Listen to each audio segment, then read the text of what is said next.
Hey everyone, welcome to Seemingly Appropriate Podcast. I'm Val. And I'm Larry. And today we have special guest Neal Middleton. This is episode number 5. So excited to have Neal here from Royal Bliss. Neal, I have known you since like Kearns High School. Can I throw that out there?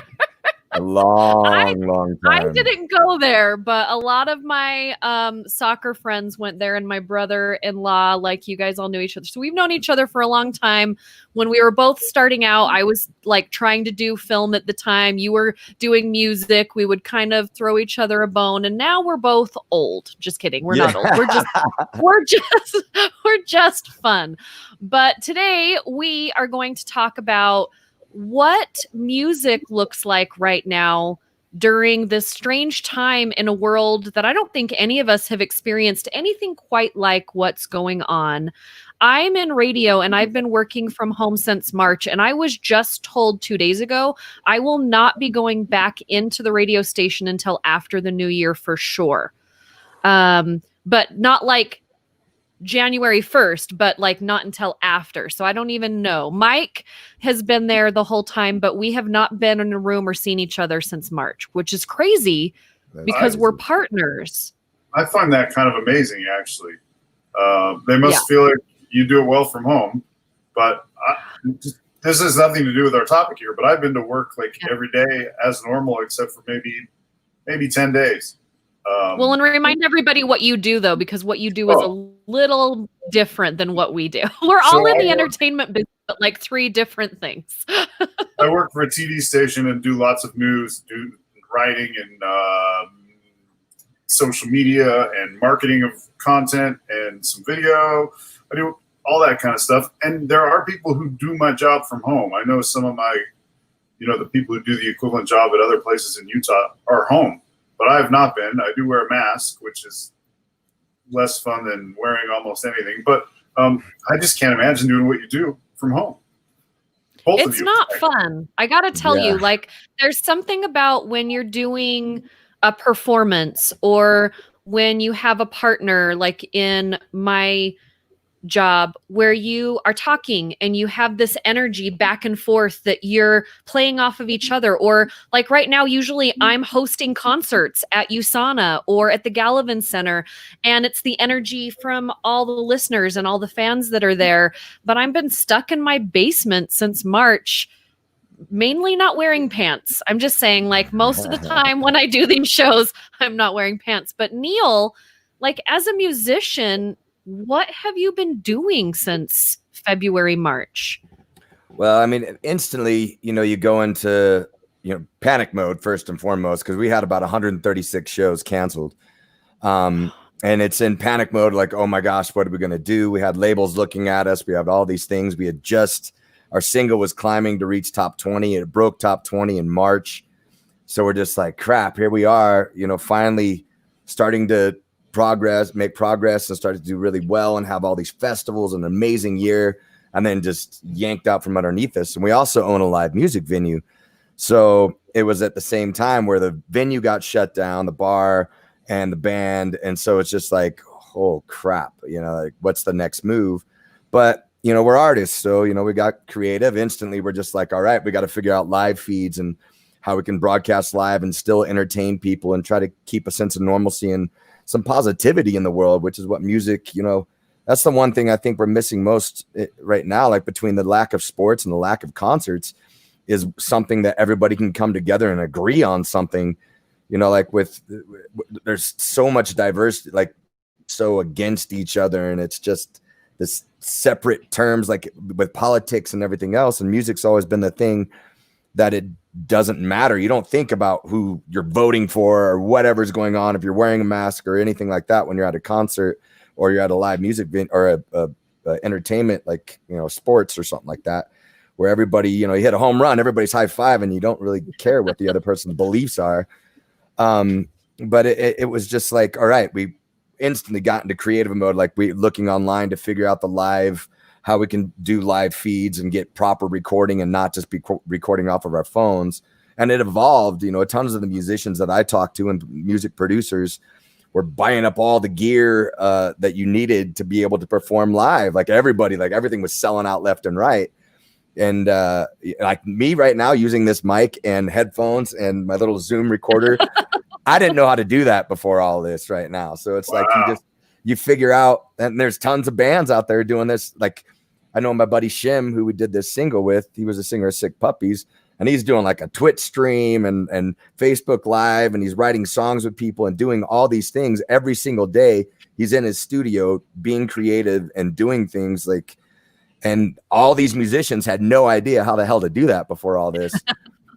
And, you know, and playing these live streams, it's cool that you see our first couple of streams where, you know, there's 1,000 people watching at a time, which is bigger than some of our concerts. So that was cool, but you're totally right. It's like the energy isn't there, you know, you're not feeding off them, and you finish a song, it's just dead silence instead of like, that was awesome. It's kind of like, did anybody like that? And you wait for comments like, that was great. It's like, okay, I guess, you know, reading that was an awesome song, or reading claps and applauses is way different than hearing them. Yeah. So, but it's, I mean, I feel like everyone's had to get creative because, you know, like nighttime talk shows we're doing their shows from, you know, a closet, some of them, and, you know, then having other people like this, and we're watching people watching their own screens. It's so bizarre to me that that's been kind of what we've been doing for, you know, the last 6 months.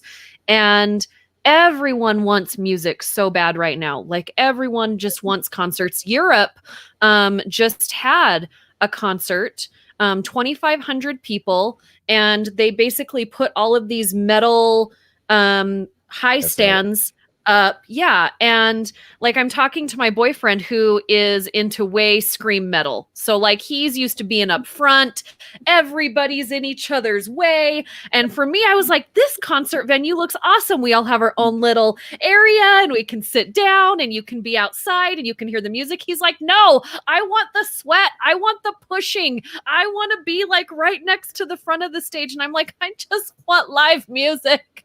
I don't care how I get it. But, you know, there are people that just, like you said, we need it. It's such a, you know, diverse and frustrating time right now that we need the arts. We need this outlet. So your band managed to get a new album out. So how did that work out? Well, right before all this, we were talking to a label called Explorer One, and they were looking at us pretty, you know, intensely, like. And then once everything happened, I didn't think we'd hear from them, but they moved forward with a record deal, and we signed in April, and which was actually, you know, I mean, we're extremely lucky because they paid for the whole album. They weren't paying us to be in the studio. So like we do the live feeds to make money so we could still go in and be able to create an album.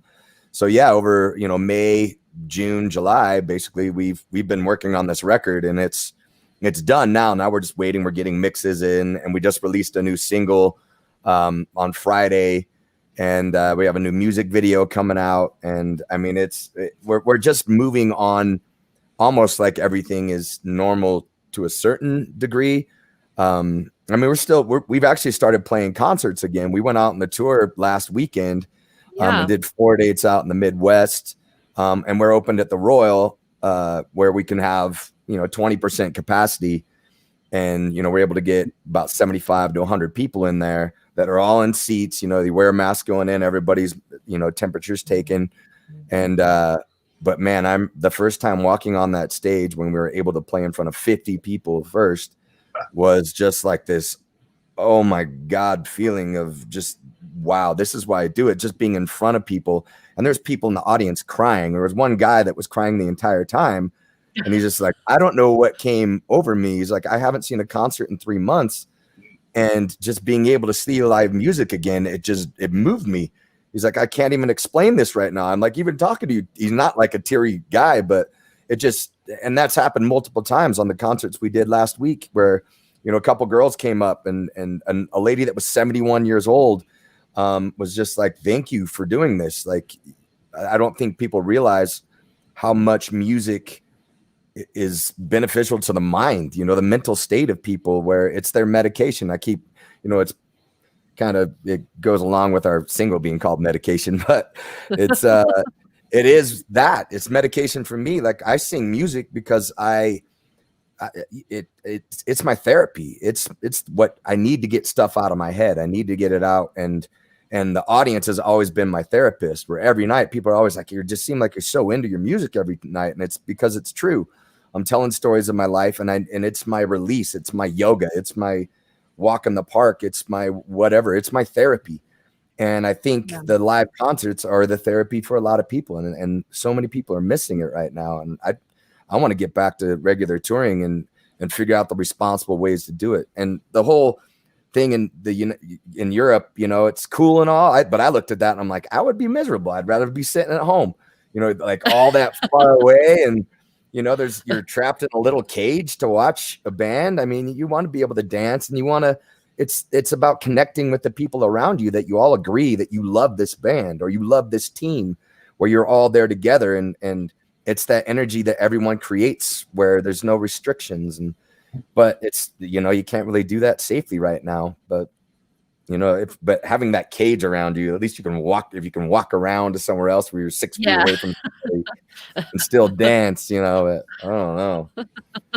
Something you said, or a lot of what you said, is what I really hope is happening. I feel like creative people in every industry, but definitely music, they don't just stop like that. You don't just turn that off. And so I hope, just like you said, people are being creative and creating and songwriting and putting things together. I hope that's happening. I hope everybody's in their little cocoon and their energy's in there and they're really creating things. If that's true, when it's all happening. We might get an avalanche of really cool stuff. I mean, we have to wait, but that may happen. I hope so. I've been hoping for that. It's definitely going to happen. I mean, that's every band I know is working on a new album right now. There's still tons of singles that come out weekly, especially in rock. And, and I think it's a really good time. I know, like, if you want to segue into the rock and roll thing, but I think it's a really good time for rock and roll to shine, because it's always been that music to get the angst out and get those emotions out and really write from the heart and be honest. And I think that's what's going to happen over the next, 2021 is going to be just this tidal wave of rock music, of angst and frustration, because so many of us, and in every industry, every genre, whatever, but especially rock I think it's going to be the time for rock and roll to take the step back into the spotlight, because, and I hope all the people are writing from the heart and really, doing it the right way. I know we are, because it's that we're locked in this cage, and so many of us are like me, where you need to get it out. You need to get this music. You need to get these lyrics. And we're not these people that like to be locked in. We like to express our emotions on stage and let out that energy. And if we can't let it out, a lot of us go crazy. Like me, you can tell right now I'm fidgety. I drink too much coffee, and I need to get out and do my thing. But I mean, I think it's going to be an amazing year for music personally, and for all art, for that matter. I mean, it's TV and movie. I think there's a lot of people writing at home, writing stories and writing, these. See, it's very similar. Where I hope we are restricted. Definitely where you can't get out, and so much of your experiences in life that you write about are being out in the world and being on the road and being away from your family and being away, and a lot of those things have been cut out. But I've been spending a lot of time in the mountains and in the desert, and some of these songs are going to reflect that on our new album. So let's talk about rock music, Neal. So your band is, pretty rock and roll to me. It's kind of the epitome of what I think rock music is. And Larry is a huge rock fan. Can you guys, and you guys have not talked to each other, so we're just going to kind of throw this out there. Neal first, and then Larry. Can you tell me, your 2 favorite rock bands? I think it'll be different. Well, of course, I don't know. What age group are you from, like, Larry? It can be from any time. So I'm trying to prove a point. So 2 favorite rock bands from any time. Oh man, that's tough. I know it's hard. It's going to be a contrast, but like Led Zeppelin and Pearl Jam. Man, that's definitely two bands I love, and especially Zeppelin. Man, that's I have a son. In fact, I have two sons who play guitar, and they're both, they're teenagers, but they're really getting good. And one of my sons just went through a Led Zeppelin song at a live music, the first live music I've heard in a while, which was mostly like parents and friends. It really, man, I was that guy crying. Yeah, you were choking up. Right? It really got me. Like, I was just like, oh, there's just something so much more authentic, right in front of you playing the same notes. Like, he's playing what Jimmy Page wrote decades ago, but it just meant something different live. It was really cool. I like a band called Dream Theater quite a lot. Yeah. That's one of my favorites. And I'm a Rush fan as well, but I'm sure, just like Neal, there's just this huge list of music that I love. Probably more diverse than the two bands I just named, but oh yeah.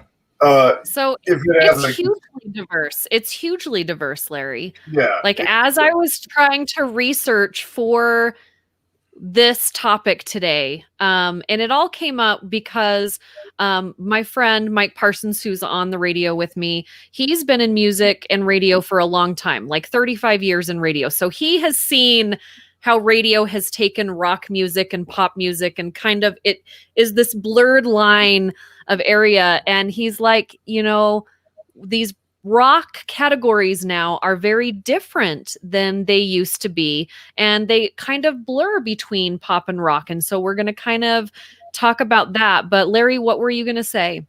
Well, I mean, so I do think rock is around, and it survives, but it is not what it was, and which is maybe okay. And there's a lot of music that's not rock music that's really good, and it charts, and it's super popular, and it's what the kids listen to, and all of that's well and good. But I just feel so much more at home with some of the angst that Neal was talking about, some of those emotions that sometimes are, anti-establishment or life's hard, whatever it is. And I like guitars and drums and bass and singers. I don't know if either of you have seen the Taylor Swift documentary. It's really good. Yeah. And I really like really her, good. and I like the film.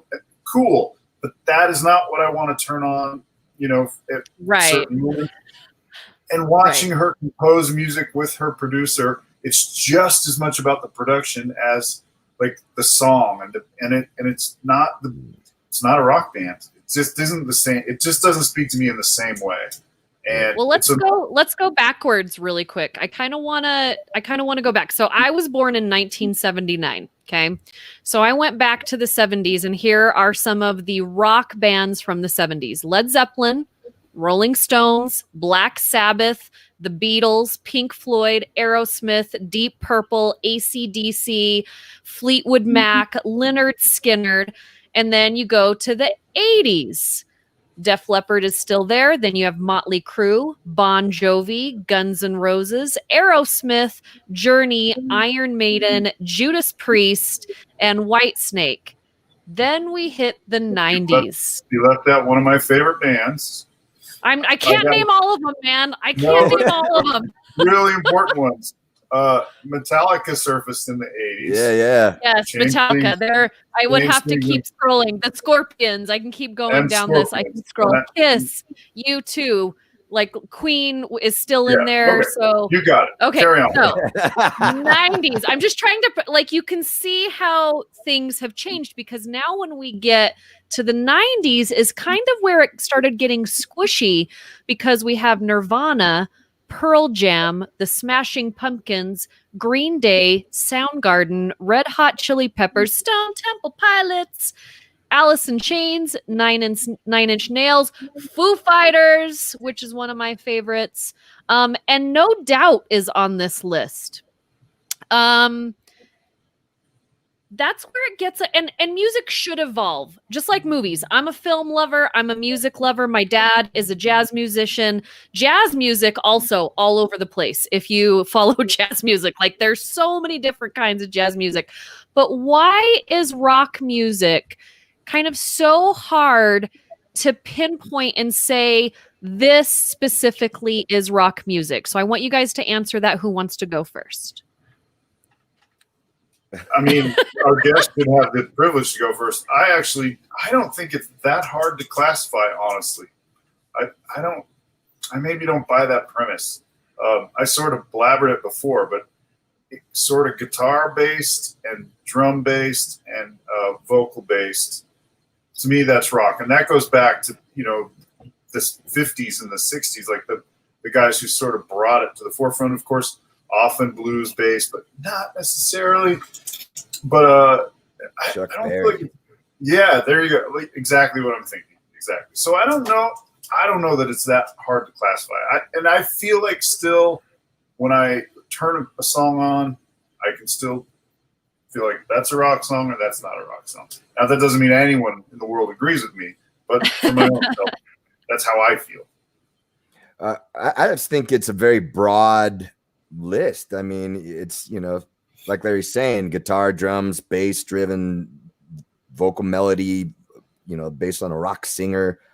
That, you got alternative rock and grunge rock and you can put rock behind a lot of genres, but it's but does that mean it's still rock? Do you know what I mean? Because let's look at this, for instance. Okay. Yeah. So in 1979, okay, again, the year I was born, these are the winners for the Grammys for rock. Best rock vocal performance female, Donna Summer, Hot Stuff. Do you guys agree with this? Donna Summer is amazing, but I wouldn't have put her in a rock category myself. I don't think that song, but I mean, that's what I'm saying. It's so broad. It's so extremely broad. And even like you look at rock categories recently, like where Mumford & Sons is in rock category, and right. Well, and the best vocal male winner was Bob Dylan. So to me, Bob Dylan is rock. Best rock vocal performance duo was the Eagles, another very totally different from the other two. And then instrumental performance was Paul McCartney. So for me, because I love rock music, I really do, but I am a hip hop, R&B, rap. And I feel like when you get into hip hop, R&B, and rap, they are very, you can tell right from the start what category they go in. But I feel like rock, and not that this is bad, but this is what we're discussing. Rock can be so many things. And broad. Some people think that rock needs to be up here like this. But those categories, they're like Donna Summer, is more like this to me. I would put that song on pop. Here's me and my controversial opinion is that by and large, the Grammys, I don't buy into the Grammys at all. I feel like so many really great musicians and bands are not recognized by the Grammys, and those that are recognized, they're not bad, but I just don't feel like that's a valid measurement of music. Well, I mean, but it's how it's measured right now, so that's why I'm bringing it up. But I'm saying I think the awards are kind of rubbish, and I feel like they're sales driven more than than what's really deserved. And the categories seem very blurry to me. The Grammys are so political, and as you dig in and start learning how they win, and rock, in my genre of rock, and what you would call active rock or metal or heavy rock or hard rock, doesn't get any respect whatsoever. It's all political, corporate, and it's all a bunch of BS. The Grammys has gone that way for years and years now.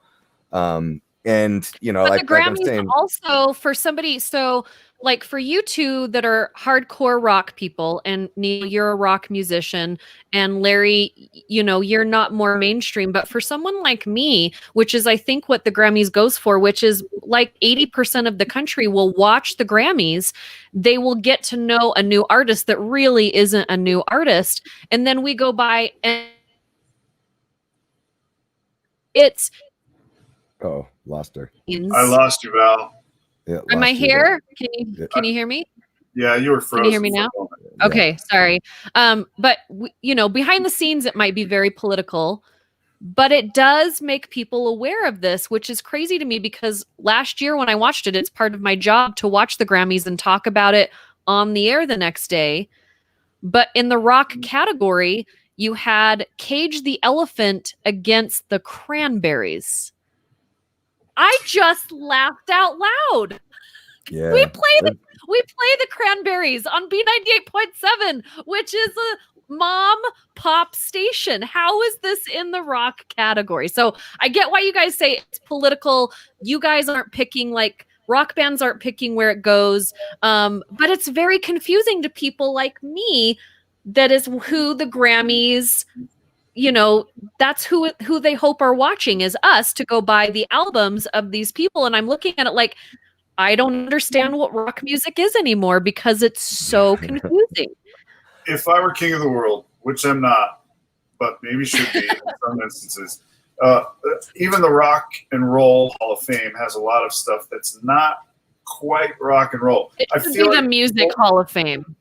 Yeah, they should or change people are afraid, artists in the industry or whatever, they're afraid to wear the label pop for some reason. And there's nothing wrong with pop music. Like, embrace it, love it, and be that. So the Grammys should give out a bunch of pop awards.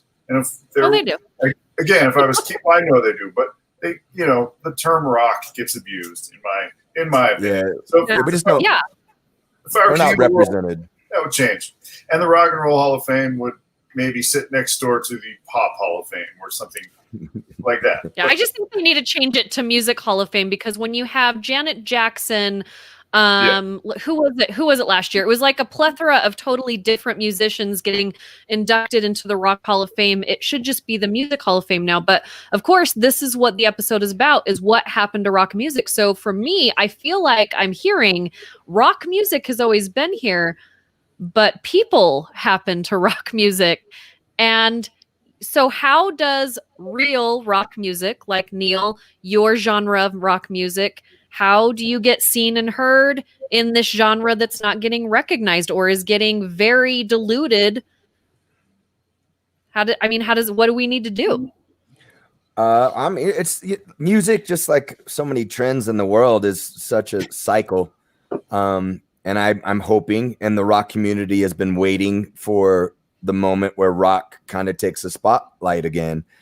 And I'm kind of like, I have a strong feeling that the next 2 years is when rock's going to start to get noticed. And there's going to be, I think after the 90s, with the production of Pro Tools and Auto-Tune and all the different software that goes into producing music, made it a lot easier for rock bands to sound good. And so there was a big onslaught of a bunch of bands that came out that sounded exactly the same, because they're all using the same software, the beat detective that plays drums for the drummer, the auto-tune that sings for the singer, and all these things. And I think rock music got really watered down because of that. And also it was a lot of, the end of the CD cycles where they were just doing 1 or 2 really good songs and then 10 songs that were garbage that sounded all the same. And people kind of felt like they were getting ripped off in that era, and bands weren't focusing on crafting a good song. And they were all using the same engineers, the same producers, the same writers. And so everything it was the same. It was like you're eating the same kind of pizza every freaking day, and there wasn't anything new. And I think people left the rock genre at that point. A lot of people, we lost out on a lot. But, like Larry's saying, I think the kids coming up, they're listening to Led Zeppelin and Pink Floyd and going back and listening to Pearl Jam and Nirvana and Soundgarden and these bands that had something to sing about, and there was an edge to it, and there was just a different vibe, and it was original. And I think that's what's going to come out of this, is some of the younger generation and the bands that have been around that learn how to hone their craft and learn how to play the guitar and sing and play the drums the right way, that can do a good live concert, are going to start to shine again, and weed out the ones that all sound exactly the same because they're cheating. I will straight up throw bands under the bus that can't play live. It's just, we've dedicated our entire lives and rehearse all the time. And you see these bands that don't get any recognition, but man, they'll blow anybody out of the water because they know how to play. And then there's these kids that are playing the backing tracks. Basically, I don't know why Milli Vanilli got ripped on back in the day, because there's so many rock bands pulling that crap right now, where even the singer's singing the backing tracks where you can hardly even tell what they're singing because it's so loud. And but I think that's kind of going away because kids have something to sing about, and we have something to sing about that are still around and have been doing it for what I say the right reasons, is because without music we die. And so, yeah, I mean, I think rock and roll is going to take a big step over the next 3 years. I really hope and pray. We've all been waiting, and we've all keep saying that it's coming, and I think it's going to come because people are in their houses learning how to play the guitar and learning how to sing and learning how to play the drums. Man, I hope that's true. I hope so too. I feel like this is when, MTV came out and, you've got video killed the radio star. There was a whole genre of music that was killed by the fact that now they needed to look good, sound good, be marketable in a music video, and a whole bunch of musicians, that wasn't the thing. Like, it was show up to our show and get entertained, and now you have to. Oh, we lost you again, Val. I'm gonna fill dead air. Early 2000s is now everybody's got this technology that, again, you can make it look pretty and put glitter on it, but it's not going to sound the same as it did before. And so I think we're growing out of that. Although the late 90s, early 2000s was great for hip hop, not great for rock and roll, but hip hop was great during that time. Yeah. I love 90s hip hop. I could embrace everything you said, Neal, but there's one part I want to underline and highlight and circle. I do feel like when the ability came that, and this isn't bad, by the way, like, this is pretty cool. It's just like how film became digital in lots of ways. It's great. But when the ability to, you have Pro Tools on your laptop and you can sample things and you can turn on the drum pattern or whatever, that's to me what really. Oh, and the fact that music created that way charted, and not that it didn't deserve to, but like it really rose in popularity. That to me is what really was like a wound to rock, which is complex and creative. And when we made stars out of people, we call them rock stars, but which is interesting. They're not; they're pop stars. But these great big stars used those tools available to them and became, super popular and cool. Hooray for that.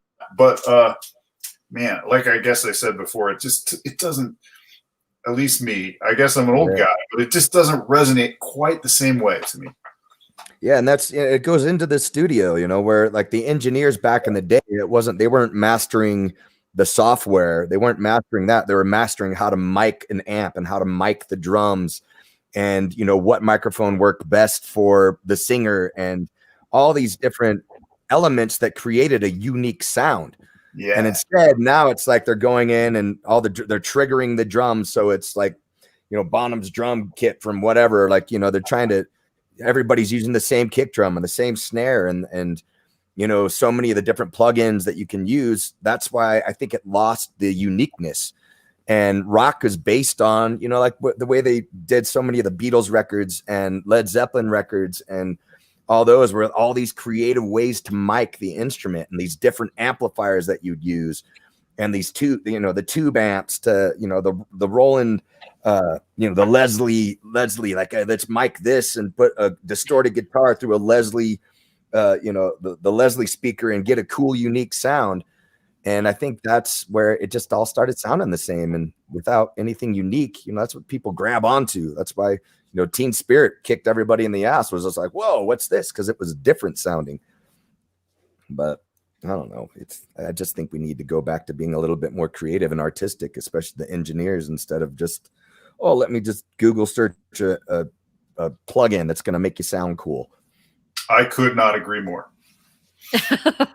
Well, I think, like you said, because of COVID and because of all this, it's kind of washing everyone clean because it's giving everyone a chance to go home, figure out what they like, remember what they like, because a lot of people are going back right now. I read the psychology report a couple weeks ago is that we're all going back and watching the movies that we love, that we can watch over and over. We don't really not watching new stuff. And we're going back to the music that we remember that makes us feel good and happy and nostalgic. And that's what's actually trending on iTunes right now, and YouTube is all of this old rock music and all of these movies from the 80s is what like people is kind of going backwards because it's making us feel good. Yeah. It brings back a simpler time. Yeah, I like it. I like it. Well, when we were out on the road, we watched Goonies and we watched Gremlins and we watched Coming to America. And what was I love that show. We went through a bunch of those, and it was awesome. It took us back, and it's funny that you say that because that's truth. I've gone back to some older songs, and yeah, I really hope that instead of learning computer programs, people are like, I'm going to take the guitar in this room and practice for 2 hours. Well, I definitely think there's a place for both because, like we said, like all of us in this room, we're not doing this before COVID. Like, I've learned a lot more things. I now have 3 podcasts, whereas before I had one that somebody else was producing, and now I'm producing 2 more because you've got to figure this out. And now we have this technology, but it's using it for the better and not instead of. I think like don't use it instead of, use it to make yourself better and to challenge yourself as an artist, which is really great. So we're almost out. Larry, is there anything else that you kind of want to add to this rock conversation? If people aren't familiar with rock music, because it isn't a really big thing right now, it is more pop and country is huge right now. Do you guys want to throw out some bands and people that you think people should listen to? I myself am a huge Foo Fighters fan. I know that they are more on the popular spectrum of rock music, but I rock out to Foo Fighters in my car when I'm having a bad day and it makes me feel better. But I also love the Eagles, and I never knew if the Eagles fit in rock or pop. I don't know. I would definitely say rock. Agreed. Yeah, those guys could play, and they wrote some great songs. Yeah, I would definitely. That's a rock band. This is not a very good answer to your question, but I'll throw this out. The big show I saw last was Tool in Salt Lake. Tool, and their album at the end of 2019 has been my greatest therapy in 2020 for some reason. Well, for lots of reasons, but. They sing about inoculation from fear, for one thing, which is prophetic. But there are many, many good bands. I hope this is first 2 things. This is not me saddling up to anybody, but Neal, you have an amazing voice. You can just tell that you're a rock guy, and I have a voice that people like, but it's not a rock voice. And if I could be anything in the world, I'd probably do what you do. Except I can't. That's the one problem. I was born to love music, not born to play music. It's quite a tragedy. The other thing, though, is that the great social media is a great way to discover new bands. Like you really can find the right community who loves and appreciates rock and discover a lot of good stuff. And definitely before we get out, I'm sure you'll hit this, Val, but Neal should tell people how to find all this stuff. Oh yeah, we're definitely going to put that. Yeah. If you listen to this podcast and you listen to those good words, like you're like the spokesman, Neal. Like that was like, I'm like applauding everything you said. Like, I don't know how anybody who could think they like rock music and hear you and not want to like check out your stuff. Like it just automatic. And not that you were trying either. Like no behind the scenes, like chicanery. We didn't set anything up. It was just, man, you just delivered. Thanks, man. Thank you.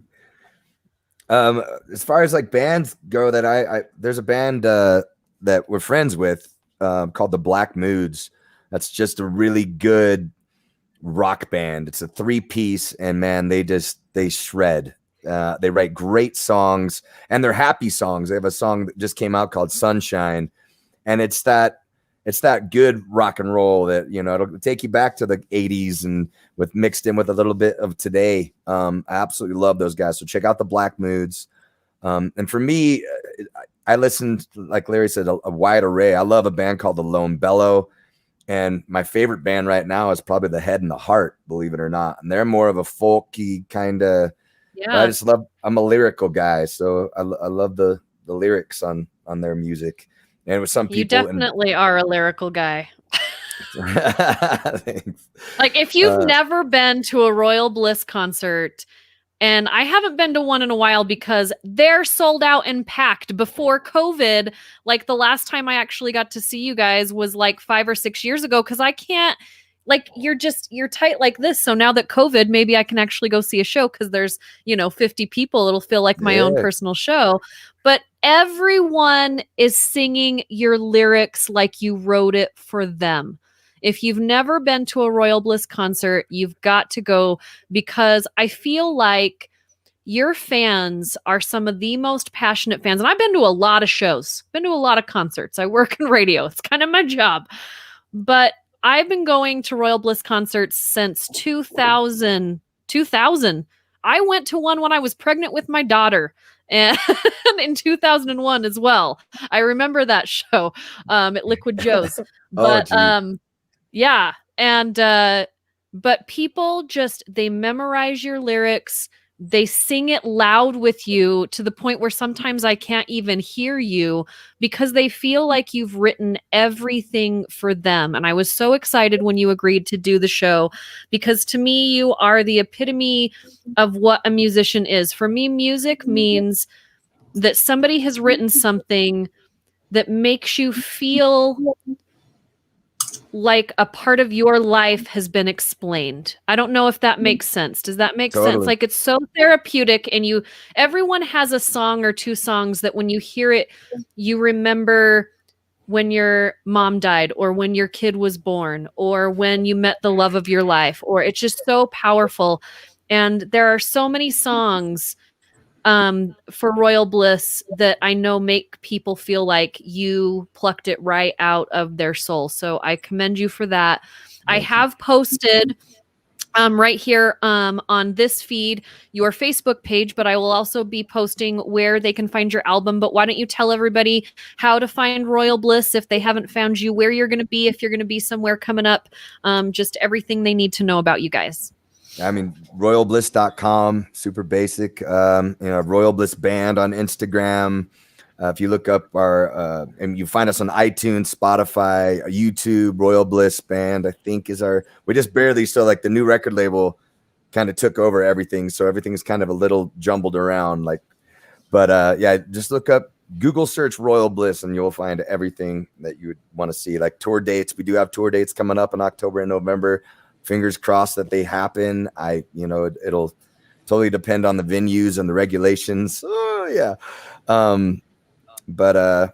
So hopefully we'll get to see some of y'all out there. And is the Royal open like regular? Can people go to the Royal and enjoy the ambience? Yeah. Yep. The Royal is open Wednesday, Thursday, Friday, Saturday right now. And we'll do some Sundays.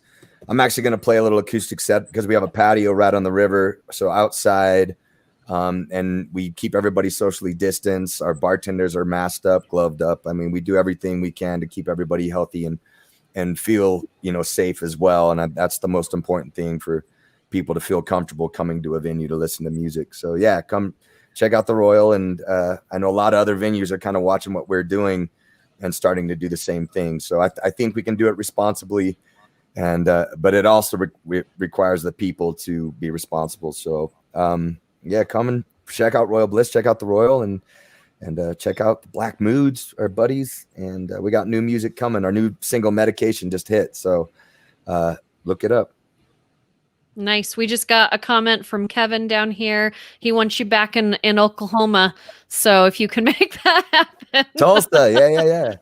I think we were just there either with Hinder or our boys in Shaman's Harvest, Oklahoma. Yeah. I'm hoping we'll be out with Fozzy and Through Fire in October and November. So I don't know if Tulsa's on that route, but no matter what, we'll be heavy and hard next year. We'll be touring 360 days. So nice. Well, thank you so much. I'm so glad you had time for us today. This was an awesome discussion. I think we all got at least this out of it. Support rock music, support local bands, support new music. Larry, anything you want to say before we leave? Yes, Neil, if you need a music video, if you need some filmmaker, he's a filmmaker. Stuff, let me know. Oh yeah, I would be awesome, into that. man. But I'm mostly kidding. Mostly thanks for being here. And again, we didn't pre-plan anything, but the way you spoke about rock, man, I just feel like it's like that's genuine and real. And so I love that place that you came from. That's fantastic to have you. Got to be honest, man. That's what rock and roll is supposed to be. Thank you.